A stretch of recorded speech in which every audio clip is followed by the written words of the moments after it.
क्या इस देश से दलितों, मुसलमानों, पिछड़ों, आदिवासियों को निकाल देना चाहती है सरकार? जिस तरह से उनके अधिकारों को, स्कॉलरशिप को, उनकी पढ़ाई को, हेल्थ सिस्टम में कोई पैसा नहीं खर्च हो रहा है, क्या उनको निकाल के इस देश को ऐसा देश बनाना चाहते हैं जहां कुछ ही धर्म के लोग रहेंगे? सर, मैं ये कहना चाहता हूं, देश सबका है, और अगर सरकार ये तय करके बैठ गई कि वो दलितों, मुसलमानों को, पिछड़ों को, आदिवासियों को निकाल देगी, तो सर ये संभव नहीं। इतनी बड़ी आबादी है, हम अम्बेडकरवादी लोग उनके पक्ष में खड़े हैं, क्योंकि हमने शपथ ली है कि हम हर व्यक्ति का संरक्षण करेंगे। और मैं आपके माध्यम से सरकार को चेतावनी के तौर पर कहना चाहता हूं, सरकार अपनी इस आदत में सुधार करे, वरना इसके परिणाम सड़कों में बहुत भारी होंगे। अगर मुसलमानों को, दलितों को आप लोग निकालने के बारे में सोचोगे और उनकी धार्मिक आस्था का अपमान करोगे, तो ये हम लोग किसी कीमत पे बर्दाश्त नहीं करेंगे। मैं जातिगत जनगणना से शुरुआत करूंगा, जिसकी देश को जरूरत है, क्योंकि जनगणना होगी तो आंकड़े आएंगे तो जो बजट दिया जा रहा है वो सही तरह से लोगों तक पहुंच पाएगा, उस बजट का लोगों को फायदा होगा। दूसरी बात, अयोध्या में 3 दिन तक पुलिस ने कार्रवाई नहीं की, इसका खामियाजा एक बेटी को अन्याय के रूप में उठाना पड़ा, और मुख्यमंत्री जी यहां खड़े होकर राजनीतिक स्पीच में उस बेटी के अपमान का तमाशा बना रहे थे। ये बहुत दुखदाई है। साथ साथ कुंभ में जिनकी जान गई उनको मैं श्रद्धांजलि देता हूं, और मुख्यमंत्री जी को आपके माध्यम से कहता हूं कि वो सूची दे दे तो मुआवजा सब लोगों तक पहुंच जाए। बहुत अच्छी बात है। एक आईना सर मुझे दिखाना है देश भर की सरकारों को। यही बागपत के एक बच्चे ने, न्याय नहीं मिला सर, आत्महत्या कर ली पार्लियामेंट के सामने, जितेंद्र ने। परभनी में बाबा साहब अम्बेडकर की स्टैचू तोड़ी गई सर, वहां सोमनाथ सूर्यवंशी को पुलिस ने मार दिया सर। यहां पंजाब में सर, अमृतसर में बाबा साहब अम्बेडकर की प्रतिमा पे किस तरह का अपमान किया गया। गोरखपुर में 2 दलित बच्चों की हत्या हुई सर। सूरत में एक दलित बच्ची को फीस ना चुका कारण अपमानित किया गया, उसने सुसाइड कर लिया सर। झुंझुनू में, राजस्थान में एक बच्चे की पिटाई की गई मटकी छूने पे सर दोबारा। कठुआ, जम्मू में सर एक नाबालिग बच्ची का सामूहिक बलात्कार किया गया सर। साथ साथ सहारनपुर में भूमाफियाओं ने शमशान की भूमि को देवबंद में सर जबरन कब्जा करने की कोशिश की, गोलीबारी की सर। आजमगढ़ में सूरज की हत्या सर हो गई है, और पुलिस बचाने काम करे अपराधियों को। सर, SC ST को पहले जमीन मिलती थी पट्टों के रूप में, कई सरकार ने दी।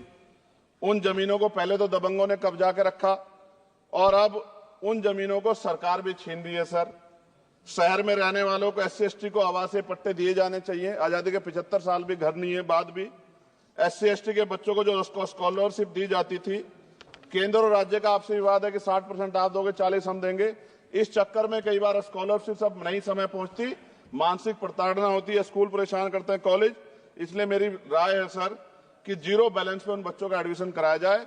जब सरकार कुछ करना चाहती तो बच्चों को फायदा हो जाए। और देश भर में सर बहुत सारे छात्रावास बने हैं, लेकिन उन छात्रावास की स्थिति ऐसी है जर्जर, जैसे हमारे स्कूलों की है।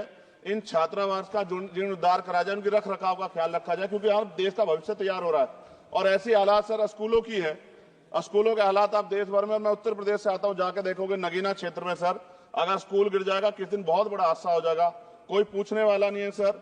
बात OBC समुदाय की जाए सर, OBC समुदाय को वक्त आ गया है कि विधानसभा और लोकसभा में आरक्षण जो है सर मिलना चाहिए, जो उनकी पर्याप्त संख्या यहाँ लोकसभा में और सभी स्टेटों की विधानसभा में आ पाए, जो सामाजिक समानता की दिशा में जरूरी कदम है। OBC को भी SC ST की तरह सर प्रमोशन रिजर्वेशन मिले। OBC आरक्षण में जोड़ा गया सर, असंवैधानिक है, क्रीमी लेयर, उसको खत्म किया जाए। सरकारी स्वायत्त संस्थानों में भी सरकारी विभागों के समतुल्य पदों को चिन्हित किया जाए तथा उनकी समतुल्यता स्थापित की जाए, ताकि इन संस्थानों में कार्यरत OBC कर्मचारियों के बच्चों को भी आरक्षण का लाभ मिल जाए। सर, पत्रकार सुरक्षित नहीं है। पत्रकार मुकेश चंद्राकर की सर भ्रष्टाचार के खिलाफ आवाज उठाने पर हत्या की गई सर। कौन पत्रकार ईमानदार से पत्रकारिता करेगा? किसानों को MSP की कोई लीगल गारंटी नहीं। एक बड़े किसान है दल्लेवाल जी, 69 दिन से सर जीवन और मौत के बीच आमरण अनशन पे है। क्या अब तक किसी दिन उनकी जान चल जाए? सरकार को संज्ञान लेना चाहिए। सर, माइनॉरिटी की बात करूंगा, धार्मिक आस्था की बात है, हम तो सभी का सम्मान करते हैं क्योंकि हमने शपथ ली है, हम संविधान को मानने वाले लोग हैं। लेकिन सर, बड़ौत में भगवान आदित्यनाथ निर्वाण लड्डू पर्व के दौरान दुर्घटना हुई, 8 लोगों की जान चली गई, श्रद्धालुओं की, 75 घायल है, सरकार ने संज्ञान नहीं लिया। अयोध्या की तरह उनको मुआवजा दे देते तो उनके मन में भी जो माइनॉरिटी है पीड़ा जो है वो खत्म हो जाती।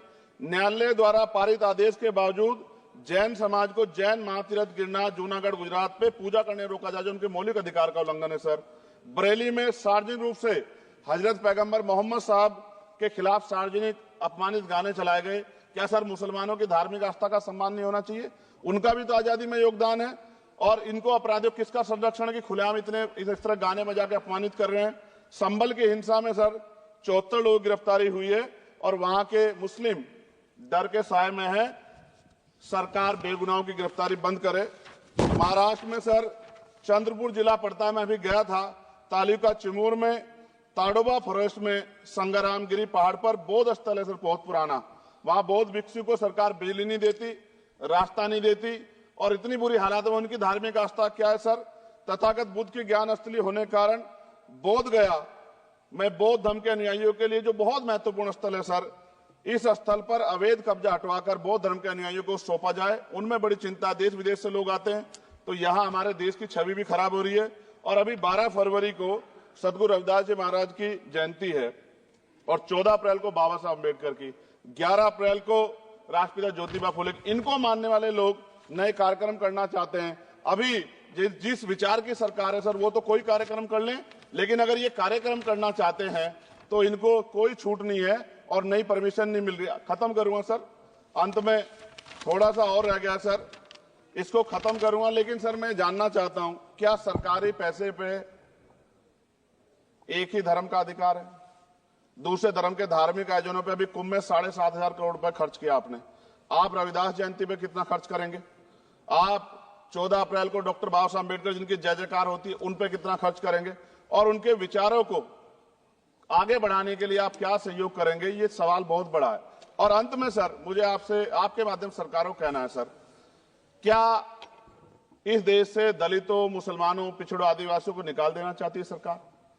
जिस तरह से उनके अधिकारों को, स्कॉलरशिप को, उनकी पढ़ाई को, हेल्थ सिस्टम में कोई पैसा नहीं खर्च हो रहा है, क्या उनको निकाल के इस देश को ऐसा देश बनाना चाहते हैं जहां कुछ ही धर्म के लोग रहेंगे? सर मैं ये कहना चाहता हूं, देश सबका है और अगर सरकार ये तय करके बैठ गई कि वो दलितों, मुसलमानों को, पिछड़ों को, आदिवासियों को निकाल देगी तो सर ये संभव नहीं।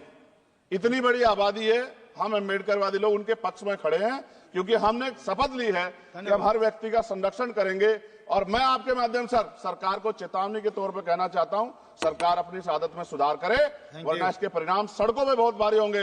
अगर मुसलमानों को, दलितों को आप लोग निकालने के बारे में सोचोगे और उनकी धार्मिक आस्था का अपमान करोगे तो ये हम लोग किसी कीमत पे बर्दाश्त नहीं करेंगे। मैं आपका धन्यवाद करूंगा सर, लेकिन साथ साथ मैं ये भी कहूंगा सर, और सर खत्म कर रहा हूं सर, 10 सेकंड में खत्म कर रहा हूं सर, आप आदेश करेंगे तो खत्म कर दूंगा। खत्म कर दीजिए, एक सेंटेंस बोलिए। 10 सेकंड में खत्म कर दूं सर, एक सेंटेंस में 10 सेकंड ही आएगा, बोलिए। सर मैं बस ये कहना चाहता हूं कि सरकार सभी का ध्यान रखे और उनमें भी गरीबों का ज्यादा ध्यान रखे, क्योंकि सर अभी जेब कटाई हुई 2800 रुपए का टिकट है सर इलाहाबाद का, 56,000 रुपए का था सर। मैंने मंत्री जी से कहा तब जाके उन्होंने संज्ञान लिया, तब आधे रेट हुए। इसलिए कह रहा हूं धर्म के नाम पे धंधा और लूट नहीं होनी चाहिए सर, इसकी जिम्मेदारी सरकार की। धन्यवाद सर।